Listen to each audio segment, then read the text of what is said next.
All right, so I think it's up and running. Hey, this is the first time I'm using this video camera, so hopefully it's working well. We are live, and if you're listening, why don't you go ahead and give me a shout out so that I know I'm not here alone. As you can see, my cohort in crime is not with me today. So I am indeed flying solo. Hopefully, you will give me a shout out. I'm seeing live. I'm not seeing anybody on here, so hopefully it's going live. If you are here with me, why don't you give me a shout out? Today, we are going to do something a little fun, a little different, a little silly, but I am going to, as I'm playing around here with my camera and everything, making sure that we are indeed live. Yay, there's some people. Hey, give me a shout out and a quick howdy. All right, I'm going to see if I can follow on my phone too. So please bear with me and don't leave because we are going to do something so fun today. And I want to give you a tip of don't miss the 6 foot penguin. Okay, there we go. I'm seeing some good morning. I bet that's Miss Tina and Courtney are listening in. Tina, I love you, by the way. Thank you for always taking such great notes. As we get started today, what in the world am I talking about? About a 6 foot penguin. You know, as I'm thinking about the holiday seasons, and this year has been crazy. Somebody give a shout out and say it's been crazy, right? Yeah. I started thinking, it's like, wow, how do we go into Thanksgiving, Christmas in such a crazy season? And I immediately began to think about a video that I saw on brain games. So I don't know if any of you others are kind of a fun, every once in a while, trivia kind of person. But I like to watch brain games, and especially when the kids were little, we'd all huddle around the TV and watch this show called Brain Games. And it was so fun because it would test your cognitive ability. It would do some creative things. And one time we were watching this one show, and the one show was like, okay, watch very closely, watch very intently, and count in the blocks. And they had these dancers on stage, and they would light up, and the floor would light up. And so the people would dance from one stop to the other to the other. And the challenge was to count how many times they stepped into this one particular box. And so I'm competitive a little bit. If Greg were here, he'd say amen to that. But what was so funny is I was sitting there counting, and the kids were counting, Greg was counting. And then he said, okay. And the music stopped.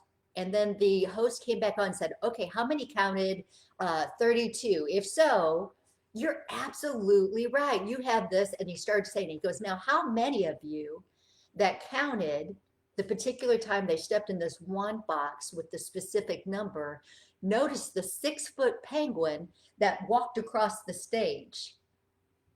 And then all of a sudden, there was this realization that they weren't really testing how many times you could have counted the person stepping in the box. Hang with me. It's going to make sense in just a second. Bear with me. But what they were really testing was sometimes our brain can only measure so much activity. Now, we talk about this in that what you feed grows, what you starve dies. We share principles of you find what you're looking for. Well, Brain Games took it to a whole other level because I was celebrating, woohoo!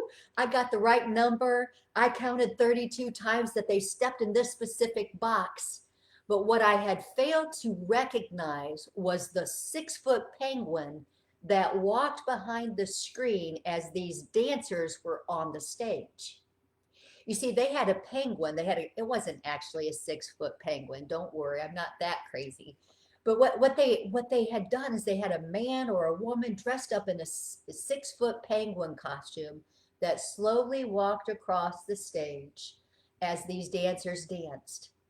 You see, what I realized in that moment is I was so focused about this 32 steps, and I was so worried about getting it right, and I was so worried about so many things about counting and winning the contest that I had failed to witness the miracle that crossed the stage.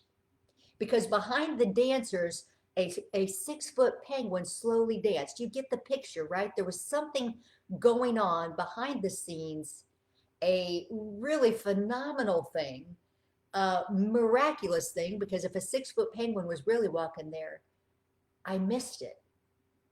And I realized, they were making the analogy that our brain can only measure and we can only truly be focused on one thing at a time. But what I realized is sometimes I get so caught up in what's going on in a specific, especially around a holiday, that I forget to think about the majestic, right? I forget to think about the miraculous. And so today I want to share just a couple quick principles as we go into this holiday season. We want to encourage you to make memories, not madness. So there's three things that I want to share that I learned from the brain games that I want to extend to you as you go into the holiday. The very first one is to be present and to cherish every moment, right? Don't get so caught up in the details of trying to capture the how many times they stepped in the box that you miss the miraculous or being present of everything that's going on in your world. So cherish every moment.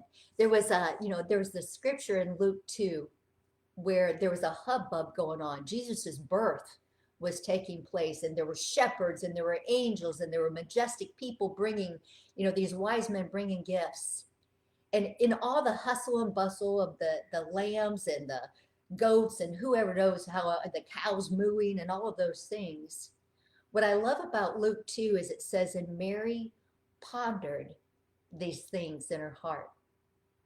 So as you go into the holiday season and you're sharing a turkey around the table, or you're creating the ham and all of that, I want to encourage you to be present, to cherish the moments, to see the small details and make it your ambition to, if you have to be focused on one thing, it would be to be present with those that come to the table, right?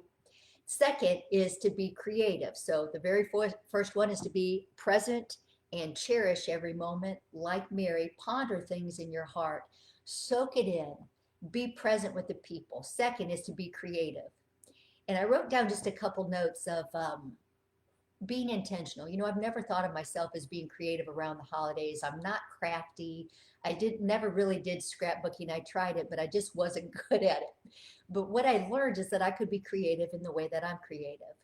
So I want to encourage you to intentionally think of one way that you can make a memory as you go into Thanksgiving next week, right? Make a memory. So this year, I'm going to do a wall of fame, or I might do a small gift exchange. We've done white elephant gifts at different times.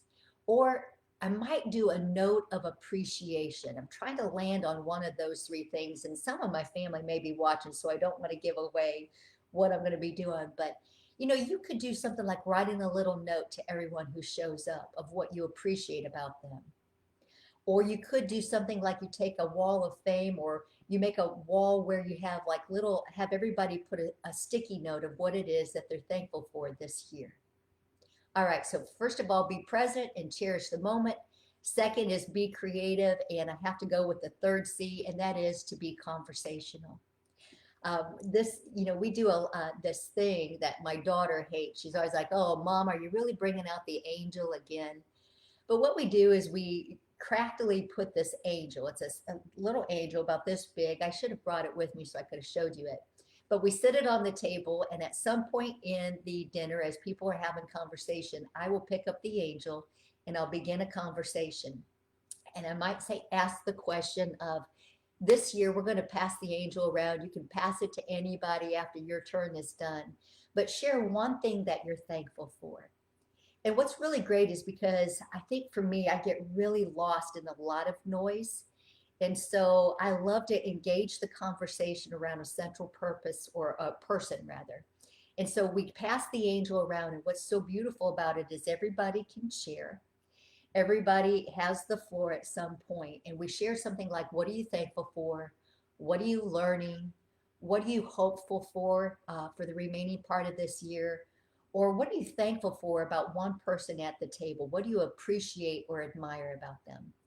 And as we do that, we all share a conversation and a dialogue together. And it causes everybody to kind of quiet down, and everybody gets the opportunity to speak into the memory. And in that way, we do create memories instead of madness. So, with all of that, I just want to end shortly today to ask you what your best practice is as you go into the holiday season. Share it in the comments. Be giving us a shout out about it. Oh, and look at all these fun people jumping in there. Make sure that you share your conversational starters, maybe that you share around a table. How do you make memories? Share your best practice because we all can learn from one another. And with that, I'm going to end early today with just this final thought. While you're stuffing the turkey, don't miss the 6 foot penguin in your house. All right, guys, that's it for today. We'll see you next week on Facebook Live.